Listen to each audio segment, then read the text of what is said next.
Sabah saat 9:30 civarında iş yerimi açarken müşteri sıfatında bir vatandaş kolay gelsin diyerek içeri girdi ve bir telefon istedi bizden. O telefonun marka modelini sorarak bu telefon var mı sizde? Evet, bu telefon bizde var. Fiyatı ne kadar? Fiyatı $1250. Tamam. Hangi renkler var sizde? Şu renk var sizde. Bizde. Tamam, bir adet siyah alabilir miyim? Şeklinde bize soru yöneltti. Tabii biraz pazarlıkta da biraz bizimle mücadele etti. Biz tabii ki yani normaldir, yani bir pazarlıkta, yani bir alışverişte olabilecek her şey için doğrudur. Pazarlık sünnet bir şeydir. Aynı zamanda uygun bir şekilde müşteriye çay ikramında da bulunduk. O esnada müşteri bize dolar, üzerimde döviz dolar var, bunu size verebilirim, TL yok yalnız şeklinde soru yöneltti. Biz de olsun, sıkıntı yok, dolar da alıyoruz, herhangi bir problem yok. Aynı şekilde doları $1300 şeklinde bize sayarak verdi. Biz de aynı şekilde alırken de sayarak $1300 olarak aldık. Yeni dolar olduğu için biz sahte olduğunun hiç böyle farkına bile varmadık. Yani o tahminde bile bulunmadık. Müşterinin giyim kuşamı 1.75 boylarında, sakallı biriydi. Siyah esmer tenli. Üstünde beyaz bir sivit vardı. Sivitin üstünde siyah bir mont vardı. Hırka dediğimiz mont vardı. Onun dışında ayağında siyah bir ayakkabı, siyah bir de pantolon vardı üzerinde. Sürekli telefonla böyle uğraşıyordu. Ondan sonra telefonu biz burada açtık, kontrollerini sağladık, paketledik, adama verdik. Adam aynı şekilde telefonu alıp dükkandan uzaklaştı. Biz de o esnada paraya bakarken biraz içimizde kötü, yani tereddüt yaşadık.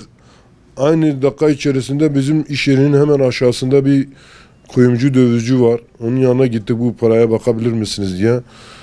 Makineye vurduğu zaman paranın tümü sahte olduğu tespit etti. Ve detaylı bir şekilde parayı incelediğimizde paranın sahte olduğu apaçık ortada. Her biri $100 şeklinde $1300.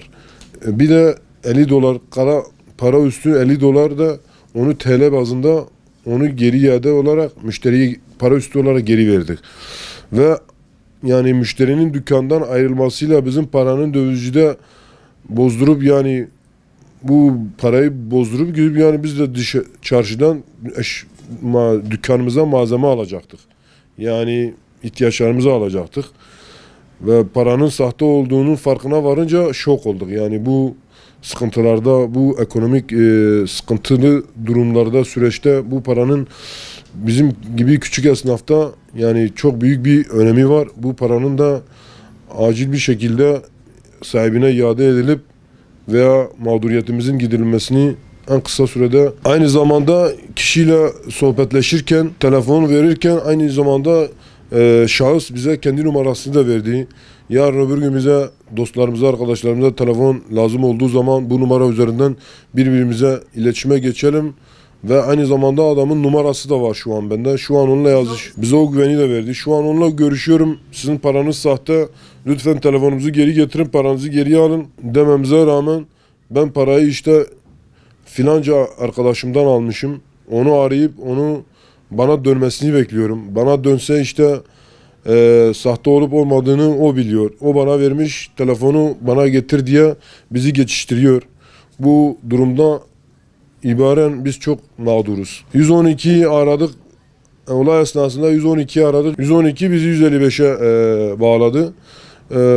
Olay esnasında bizi en yakın karakola gitmemiz ve şikayetçi olmamızı istediler. Zaten o esnada polis ekipleri gelseydi, yani bu civarlarda bu bu civarlarda şahsı yakalama ihtimalleri vardı ama şu an şahıs nerededir bilmiyoruz ve telefonu açık, bize verdiği telefon üzerinden şu an mesajlaşıyoruz. Kendisi diyor ki geleceğim bir türlü şu anda ikna edip de onu buraya getirtemedik maalesef. Yetkililerden talebimiz suçlunun bir an önce bulunması ve mağduriyetimizin giderilmesi.